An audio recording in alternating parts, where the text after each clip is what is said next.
The first case to come before the court is State of Ohio versus Steve Sutton. Are both sides ready to proceed? Yes, Your Honor. Yes, Your Honor.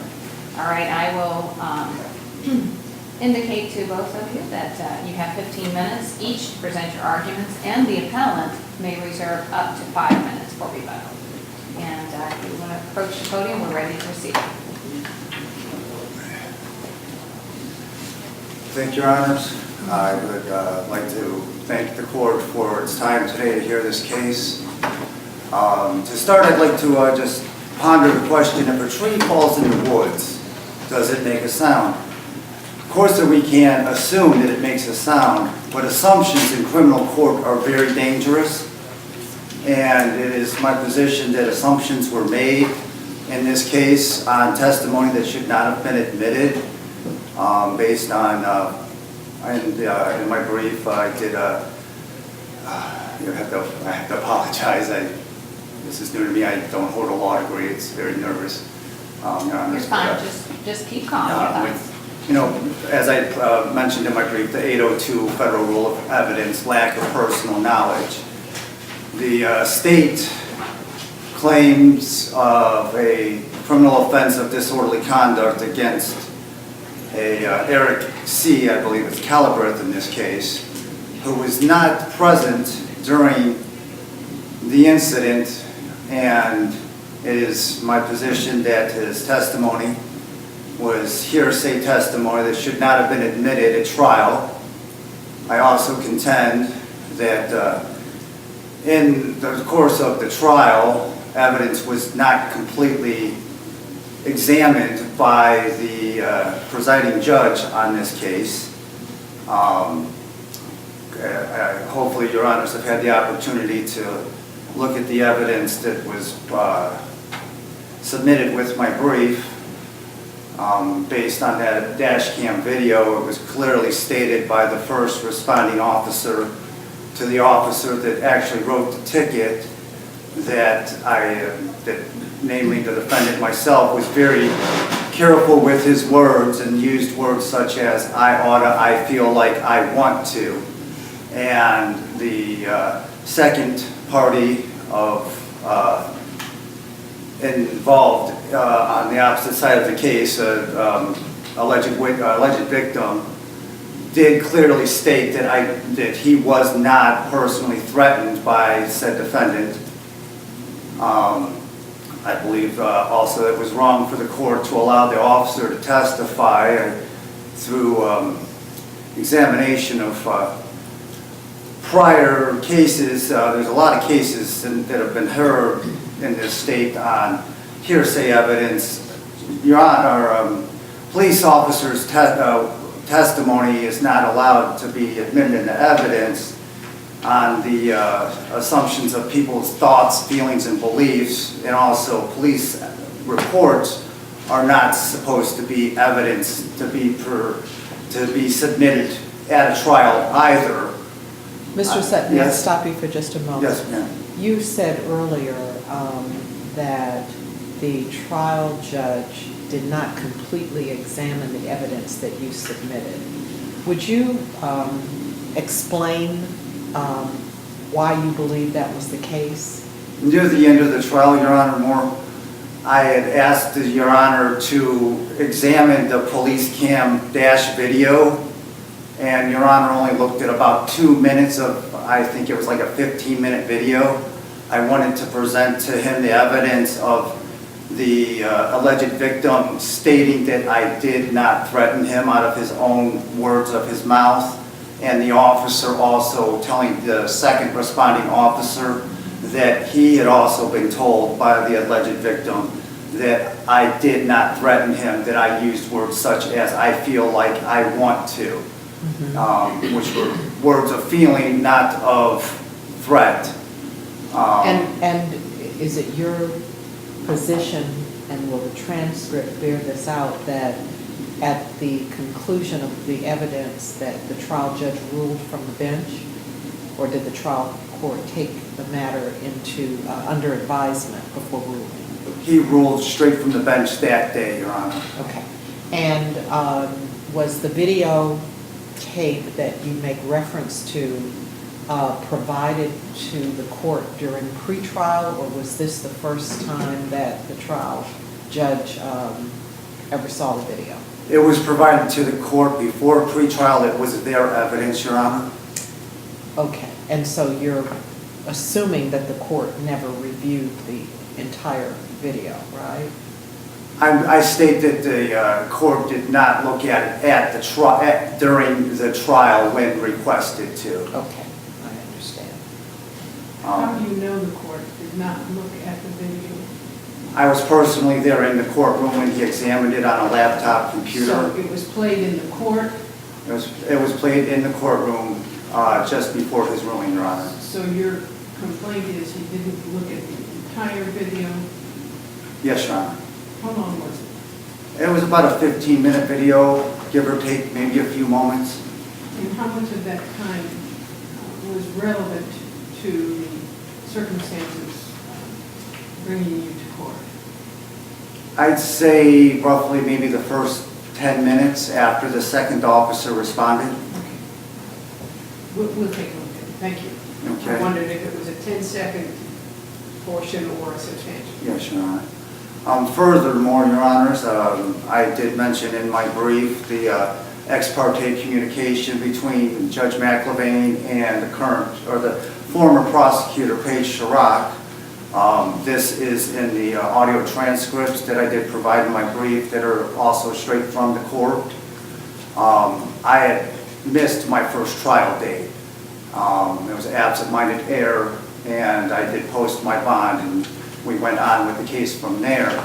But after I filed my appeal, I was actually provided with a copy of the transcripts for the court hearing that I was not there for.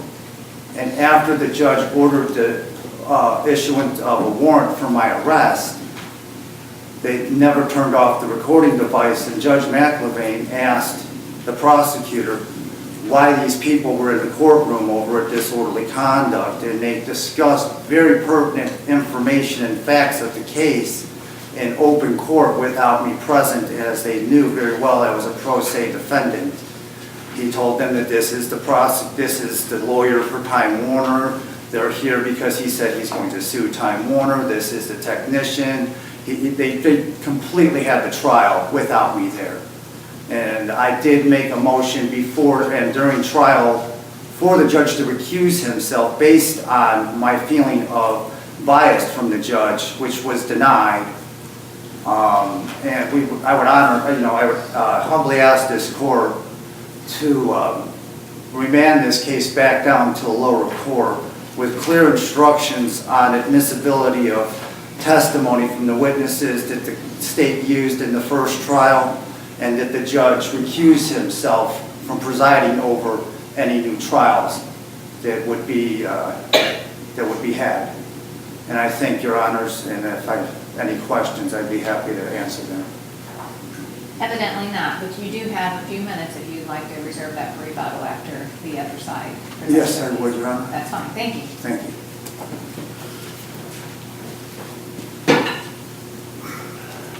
Good morning, Your Honors. This is Tom Morris from the city of Wadsworth, representing the state of Ohio. July 22nd, 2014, there was a trial on a minor misdemeanor. The trial facts were that a young man became irate at a cable man who was doing work on his house. He cursed at him. He eventually kicked his car as the vehicle was leaving. This man was, people that testified at that hearing was the man in the van, the person from the cable company, his supervisor who was on the phone with him, who could overhear what was happening, as well as the officer who investigated the entire crime and presented it from his knowledge. The jury, or the judge, upon hearing that evidence, the evidence of the defendant, I believe, testified, made a finding of guilty. I attempted to get through the brief. I understand it's pro se. The issues that I saw from that brief, the first set are evidentiary issues. One is, whenever we're looking at evidentiary issues, the first look is irrelevant. If it's not relevant, it doesn't come in. So the two things that my understanding are the question, and obviously the federal rules don't apply, we're talking about the state rules, but they mirror, is could the officer testify? And the answer to that, sure. officer can testify as to what he saw, as to what he heard, and what admissions the defendant made. So those were certainly relevant, and he made those statements within the bounds of the record, and I point out to the court that this was a trial to the court. So certainly there's a little more latitude in terms of what comes in, because we have a judge that's hearing it, not a jury. The second person who testified... If I could stop you Sure. for a moment, counsel. I know he was charged under the Wadsworth City Code. What particular, was he charged with threatening conduct, or was he charged with just... Could have been turbulent behavior. Turbulent behavior? I'm not sure off the top of my head with it. Well, isn't that kind of important, because he keeps presenting to the court that he didn't threaten this individual. So I think it's important that for purposes of review and actually for purposes of trial, what the actual Certainly, I agree with that. That was not in his brief, not talking about that portion of it, so certainly it's not something that I was preparing for. I was Sure. preparing for the evidentiary issues and preparing for the ex parte communication portion of it. But upon review of it, I do believe it was not the threatening. I believe it was the turbulent behavior, and under turbulent behavior, it could have included the things he said, but also the kicking of the van. But certainly I can certainly could take a peek at it. That's okay, we will look at it, but I just wanted to make sure we were all on the same page. Sure, I appreciate it. The second part is the supervisor. Supervisor testified as to what he heard. He did not make any identifications, because obviously he didn't know who was it. The testimony, I believe, was that he knows what his employee's voice sounded like, and there was another person there, and that other person was making statements, cursing and acting turbulently. That was the purpose of his testimony, certainly relevant, certainly within the bounds of the rules of evidence, so it was properly admissible. As for the video itself, I'd like to clear it up. I did, from my understanding, the court did not have that prior to trial. There was not a pretrial motion which would have brought that in front of the court. It was at the day of trial. In all honesty, that's from my recollection of the record and from what I saw and from just common practice down there. So the video would have been introduced by the state of Ohio, and it showed some portions of that. Mr. Sutton did testify afterwards, and he pointed out to the judge what parts he believed were relevant, and then those parts were reviewed. I believe Judge McElwain stated in the transcript, "Is this what you wanted me to see?" And the answer was, "Yeah, that's what I want you to see." And so if you're impeaching somebody, you don't have to introduce that portion. You can show which portions of the transcript would be important for your side of the case, for your argument. So Judge McElwain took that under advisement when he made his ruling. Is there anything in the record that would indicate to a reviewing court how many minutes the court spent, or what specific portions? There was no transcript prepared, from my understanding, as to the proceedings. Everything was on video. So that video came up in terms of video of the proceeding itself. Will that video, it's an audio, it's not a video, so will it show how long Judge McElwain reviewed it? There may be a pause and you may be able to hear something, but as for it, and unfortunately, I was not the person trying the case, so some of these things I'm at a loss. I'm kind of like the reviewing court, right? I reviewed what I got, and I reviewed it to the best of my ability. So that would be available listening to these pauses when they were trying to do it, I would imagine. But there was no transcript prepared by the defendant for purposes of your review. So that portion of it, I believe Judge or the judge and the trial judge reviewed every portion of that the defendant wished him to see, and then ruled therefore. The last one is a little concerning, obviously. Anytime they claim of ex parte communication, it goes beyond just that there was something wrong, an error. That means almost malfeasance, that somebody was trying to cook the book, so to speak, without the defendant present. I think from the defendant's own admissions at the end there, this was open court that he missed. The case was called, it was on the record, and he didn't show up, and the judge wanted to know who these people were. That is completely, nothing was backroom dealings, everything's on the record. That's the way it's supposed to be. Well, ex parte doesn't mean you can be out in open court and have an ex parte. Ex parte means the other party isn't present.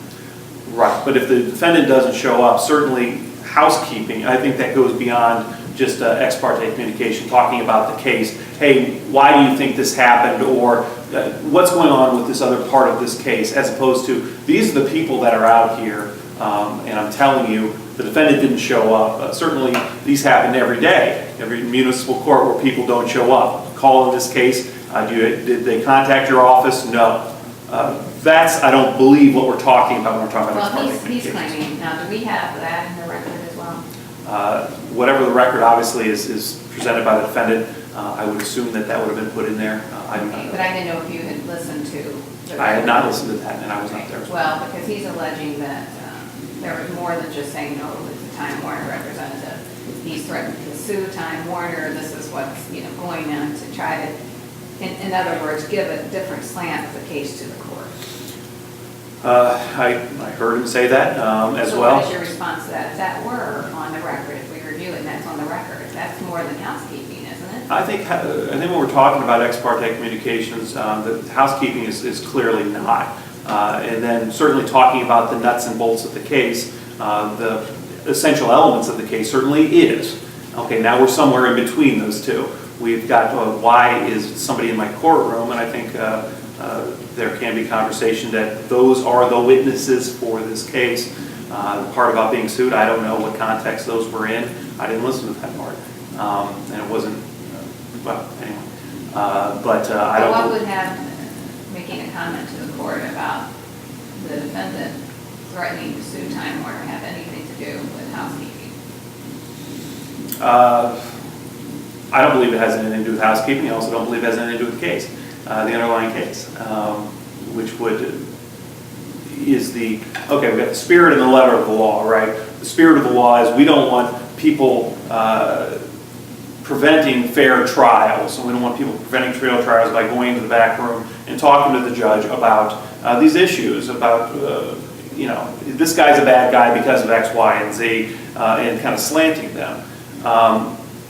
When a judge asks, hey, what's going on with the witnesses, I don't think we're worried about the ultimate, that something is going to happen with the trial. It's all on court, it's all on record, it's all being transcribed.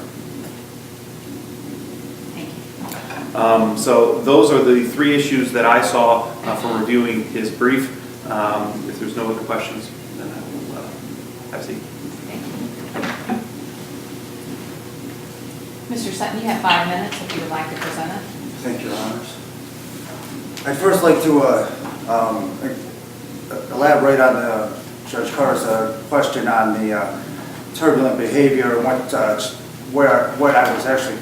crime I was actually charged with. Prosecutor has mentioned kicking the van and this and that, and I'd like the court to take in consideration that that was never proven that I kicked the van, and that was never brought up as a reason for the charges. I'd also like to say that when the court or if does choose to review the audio transcripts provided by the clerk of courts of Wadsworth Municipal Court, they will clearly notice that the entire conversation that the judge and the prosecutor Paige Chirac had was after the court was closed and the judge had issued a warrant for my arrest, and he had closed the court for the day, and they had just accidentally forgotten to turn off their own recording device. And these conversations, with the pertinent facts of the case between the judge and the prosecutor, as I clearly stated before, knew that I was a pro se defendant, and it was more than just curiosity. It led to the bias of the court through information before the trial had happened. And once again, I just asked the court to humbly to remand this back down to a lower court for a new trial with clear instructions on the admissibility of the testimony from the witnesses, and that the judge be recused and a new sitting judge, impartial, be to preside over a new trial. Thank you, Your Honors. Thank you. Gentlemen, the court will take the matter under advisement, and a written opinion will be sent to both sides. You also are able to look on our website, and we release our opinions there, as well as the Ohio Supreme Court website. So you can look at it in either court, but it will also be sent to you. Thank you very much. Thank you, Your Honor.